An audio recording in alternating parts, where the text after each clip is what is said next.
Já zdravím všechny, mé jméno Lukáš, posledně vás dneska vítám u našeho dalšího videa. Dneska se společně budeme bavit o největší žijící legendě jak kulturistiky, tak jednou z největších legend filmových pláten. Ano, budeme se tady bavit o Arnoldu Schwarzeneggerovi. To už jste ale mohli pochopit z názvu videa, takže pokud by se vám tady ten typ videí líbil, můžete tady zanechat like, odběr, komentář. Budu za všechno moc rád a hlavně za ten odběr, protože míříme k prvnímu 1000, protože máme velký nárůst za posledních 28 dní, což je úplně insane. Takže budu moc rád, když mě tady to podpoříte a my už jdeme na to video, takže Arnold Schwarzenegger se narodil v roce 1947 v Rakousku. Už od dětství to Arnold neměl jednoduché, protože jeho vlastní otec pracoval jakožto nacistická vojenská policie ze druhé světové války a po druhé světové válce se přidal k rakouské policii. Arnold dostal méně lásky než jeho bratr z toho důvodu, že jeho vlastní otec nevěřil, že je jeho biologickým otcem a dával mu furt najevo, že je něco méně než jeho vlastní bratr. Už jenom tohle to zapříčinilo to, že když se konal pohřeb jak jeho bratra, tak jeho otce, tak na něj nedorazil. Jeho matkou udržoval výborné vztahy i potom, co se odstěhoval z Rakouska do Ameriky.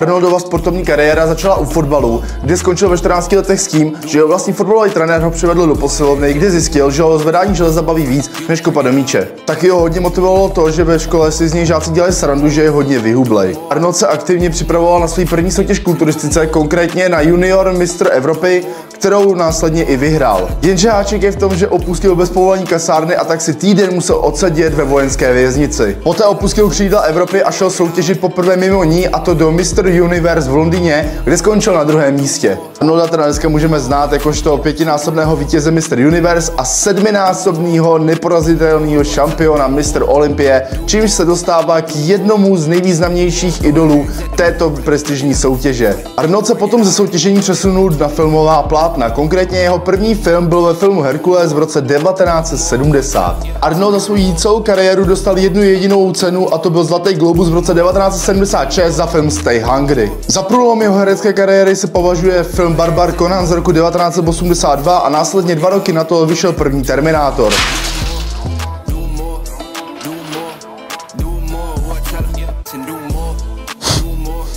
Jebeme. Máme tady králík, ty vole, skáče z klece. Když se přesuneme k Arnoldově politické kariéře, tak taky zjistíme, že byla velmi rozmanitá. Kandidoval na guvernéra v roce 2003 v Kalifornii, což se mu podařilo i následně vyhrát, a udržel se tam celých 7 let. Arnolda taky neminula jedna aféra, která se týkala jeho manželství, jelikož z Mildred, což byla jejich hospodyně u rodiny Schwarzeneggerů, tak splodil do nemanželského syna Josefa a poté o několik dní později se narodil jeho další syn, tentokrát u jeho milenky Marie, ale to se dozvěděl, až když jeho synovi bylo 14 let. Tudíž potom byl rozvod, ale i tak Arnold má 5 dětí, přitom 3 syny a 2 dcery. Jako správný cvičenec má taky Arnold svoje vlastní maximálky na dřep, bench press a mrtvej tah. Dřep je to 247 kg, na mrtvej tah 320 a na bench press celých 240 kg. Taky si představte, že Arnold za každý slovo Terminátor dostal přibližně 21 000 korun na naše české peníze, což je úplně insane. Představte si, že prostě přijdete a sypete slovo Terminátor a ty peníze vám chodí na účet. Ty bych nemusel chodit ani do práce.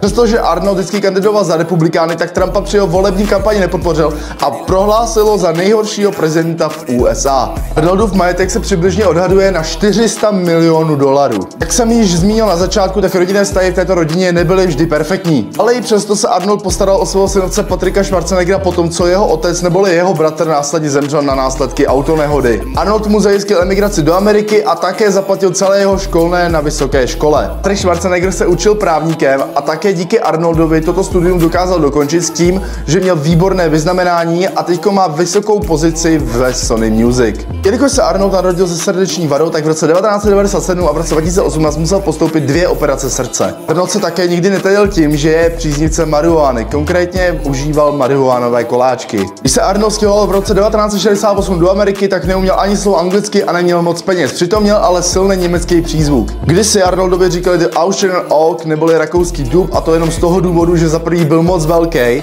a za druhý, že jeho příjmení bylo tak těžko zkomolitelný, že mu radši říkali takhle. Takže tady to by bylo pro tady to video všechno. Pokud by vás zajímaly další fakty, můžete mi napsat, o kom byste je chtěli příště. Popřípadě tady můžete zanechat odběr, like a komentář a já se na vás budu těšit u našeho dalšího videa. Takže zatím čau.